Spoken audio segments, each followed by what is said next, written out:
BRR local news కి స్వాగతం. నెల్లూరు జిల్లా కోవూరు నియోజకవర్గం గురు పౌర్ణమి సందర్భంగా సాయినాథునికి ప్రత్యేక పూజలు నిర్వహించిన ఆలయ ధర్మకర్తల మండల సభ్యులు పచ్చిపాల గోపాలరెడ్డి, సుజాతమ్మ, పచ్చిపాల రాధాకృష్ణారెడ్డి కుటుంబ సభ్యులు గురు పౌర్ణమి పురస్కరించుకొని కోవూరు మండల కేంద్రంలో నేషనల్ హైవే వద్ద కొలువై ఉన్న శ్రీ షిరిడి సాయిబాబా మందిరంలో సాయినాథుడికి ఆలయ ధర్మకర్తల మండల సభ్యులు పచ్చిపాల గోపాలరెడ్డి, సుజాతమ్మ, పచ్చిపాల రాధాకృష్ణారెడ్డి కుటుంబ సభ్యుల సహకారంతో ప్రత్యేక పూజలు నిర్వహించారు. భక్తులు విశేష సంఖ్యలో పాల్గొని సాయినాథుని దర్శించుకుని తీర్థ ప్రసాదాలు స్వీకరించారు. గురు పౌర్ణమి సందర్భంగా ఆలయం వద్ద మహిళల కోలాటం భక్తులను ఆకట్టుకుంది.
చాలా సంతోషం.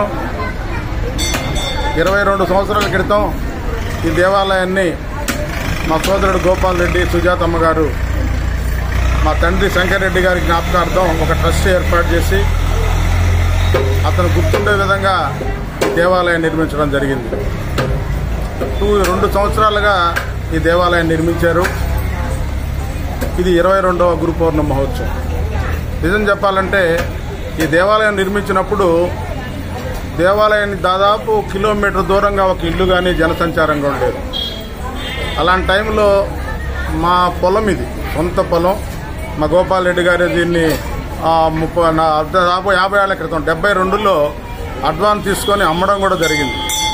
తరువాత 30 సంవత్సరాలకి తండ్రి చనిపోయి 30 ఇయర్స్ అయిపోయింది.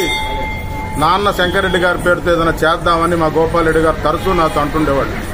అనా ఇట్లా ఈ స్థలం మనమే కొనుక్కొని మనం అమ్మిన దాన్ని దీంట్లోనే ఒక టెంపుల్ నిర్మిస్తే నాన్న పేరు గుర్తుంటుంది అని చెప్పడం నేను జరిగింది. దానికి ఆయన ఆనందంగా ఈ పొలాన్ని దాదాపు ఆ రోజుల్లో 2001లో అంటే 23 ఏళ్ళైంది. దీన్ని 12 లక్షలకి ఈ స్థలాన్ని కొని దేవాలయాన్ని నిర్మించడం మొదలుపెట్టాం. నిజంగా చాలా అదృష్టం. ఆ రోజు నుంచి కూడా మా కుటుంబం, గోపాల్ రెడ్డి గారి కుటుంబం కానీ, ఇక్కడ నేను తరచూ నిర్వహిస్తున్న ఈ గుడి కానీ, మా కుటుంబాలన్నీ కూడా, మా 5 శంకరెడ్డి గారి సంతానం 5 కుటుంబాలు కూడా చాలా చక్కగా ఉన్నాయి. ఈ భక్తులు ఆశీర్వాదం, బాబా ఆశీర్వాదంతో ఈ గోపాల్ రెడ్డి కుటుంబం, సుజాతమ్మ గారు దీనికి చాలా వ్యయ ప్రయాసాలు, దాదాపు 35 నుంచి 40 వేల రూపాయలు ప్రతి నెల ఖర్చు అవుతుంది గుడికి. 15 నుంచి 15,000, 20,000 లోపల కూడా ఉండేది ఆదాయం వస్తుంది. మిగతా 20,000 కూడా గోపాల్ రెడ్డి గారి పంపించడం, గుడి నిర్మించడం చాలా సులభమే, నిర్వహించడం చాలా కష్టం. ఒక పూజారి కానీ, ఇక్కడున్న ఏర్పాట్లు చేయడం కానీ అవన్నీ కూడా వాళ్ళు ఓర్పుతో సహకరిస్తూ ఉన్నారు. వాళ్ళ కుటుంబాలన్నీ కూడా బాబా సహకరించాలని వాళ్ళని ఆశీర్వదించాలని కోరుకుంటూ ఈరోజు బాబా గురు పౌర్ణమి సందర్భంగా కోవూరు భక్తులకు కోవూరు పట్టణ ప్రజలకు శుభాకాంక్షలు తెలియజేస్తున్నాను.